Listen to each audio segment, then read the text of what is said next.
Hello everyone. Today I wanted to reconstruct and go over my 1226 average that I got 2 weeks ago at Milwaukee 1st, 2022. I'm really proud of the solves I got, but unfortunately I centered the camera like I had done for two-hand solving and didn't realize how much farther off to the side I solved when doing OH. So I wanted to showcase the solves. For this first solve, I have two edges in the back with two line edges right here. I've got this one in the D layer, two more in the front, and one more in the D. So I can solve three in the front, three in the back with this D, set this line edge up onto the side, misorient three in the front, and then solve this with a wide F and a D. I have this first pair right here. I can solve that.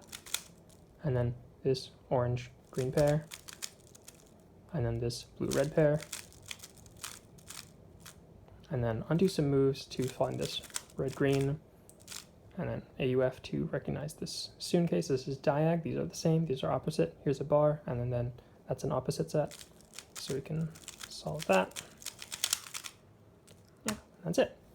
This was 1398, 53 moves, or 48 if I had found that cancellation in the right block. This is a little slower than my global, but I'd done really poorly in two-hand up to this point, and I was averaging about 16 in one hand when I was warming up, so I was pretty happy to start with a sub 14. For this first solve, I have three bed edges in the back with a line edge here, four edges in the front with a line edge here, and then one more misoriented in the top.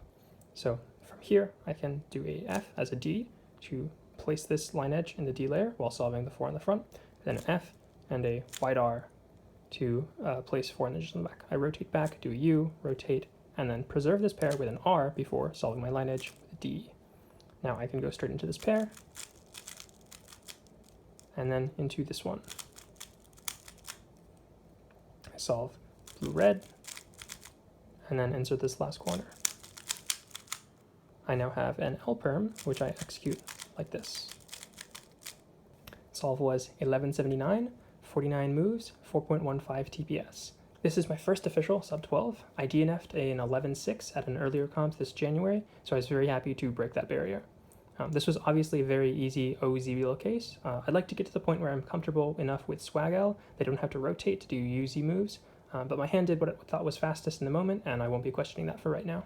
For the third solve, I have two edges in the back with a line edge placed correctly, misoriented line edge here, three in the front, and then two more on the left side. So from here, I can do a R to place 4 inches in the front, do a U, then a wide R, and a U to place this line edge in the back, and all four. I rotated, and then did a U, rotated again, did U, R2, D to solve this. I go into this front right pair,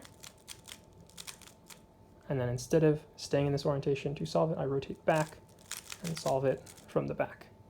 I have this green-red pair that I solve, and then front right. Now I have a U ZBLL. This is diag. These two are the same. These two are opposite, and then there's the same color along this sort of this front face. So this is a very nice case. The solve was 1284, 58 HTM, and 4.1 TPS. High 12 is nothing special, but it was counting, so that's nice. The move count was pretty high due to the ZBLL, but it was all TPS spam, so I won't complain. For this fourth solve, we have four edges in the back with a line edge here, and then one in the front and one on the side. From this angle, I can do a D to place this on the D layer, and then U, R, U to solve these. I see this pair, so I can do a wide R, which prevents a regrip, and then D2. Now I can go straight into this pair, and then I have a solved pair here. I can insert that, and a split pair there. Now I have this case, I can do that, and I notice it's going to skip OCLL. I can rotate back, unfortunately, and do this very locky U-perm that I executed very poorly. The time was a 12.14. This was 46 moves and 3.78 TPS. I was done with F2L at 7.3 seconds, and I started the U-perm at about 8.3 seconds. So this was really painful for me, missing out on a definite mid-9 or even a potential 8 if I hadn't rotated back to do the worst angle for the U-perm. Regardless, 12.1 is still a good time for me. On this fifth solve, we have three edges in the back, two on the side, one here on the front, and then our line edges here and here. Because of the pressure of inspection, I missed a very nice optimal 5-move eoline, which goes like this. But I only had 15 seconds of inspection and went with something much simpler. I solved these three on the back with a D, rotated up, UD, Z, U, Z prime, F, U, F2. And that solves my line. I see this pair right away, so that's a nice start. I can solve that, and go right into finishing this right block. That sets up a free pair. Do a Z rotation, solve that, and then this very nice case. Here, rotate back. This is diag U again, with these are the same, these are opposite, and then there's this full bar with nothing else. So I solve this from a U2 away. Time was 11.22. This was 46 moves and 4.09 TPS. This solve counted the 11.7 earlier, which gives me a BPA of 1226. At the time of the competition, this average placed me 136th in the world, 29th in the USA, and 1st in the state of Illinois. My 18th state record, but my first non-3x3 with feet record, so I'm very happy to have branched out beyond that.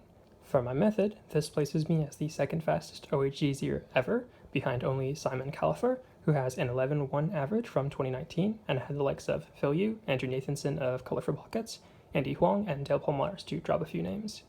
Overall, there are quite a few mistakes with this average, but I'm still very happy. I hope this can inspire other ZZers out there that this method is still capable of getting fantastic results. Get it there, follow your dreams, do better ZZ solves.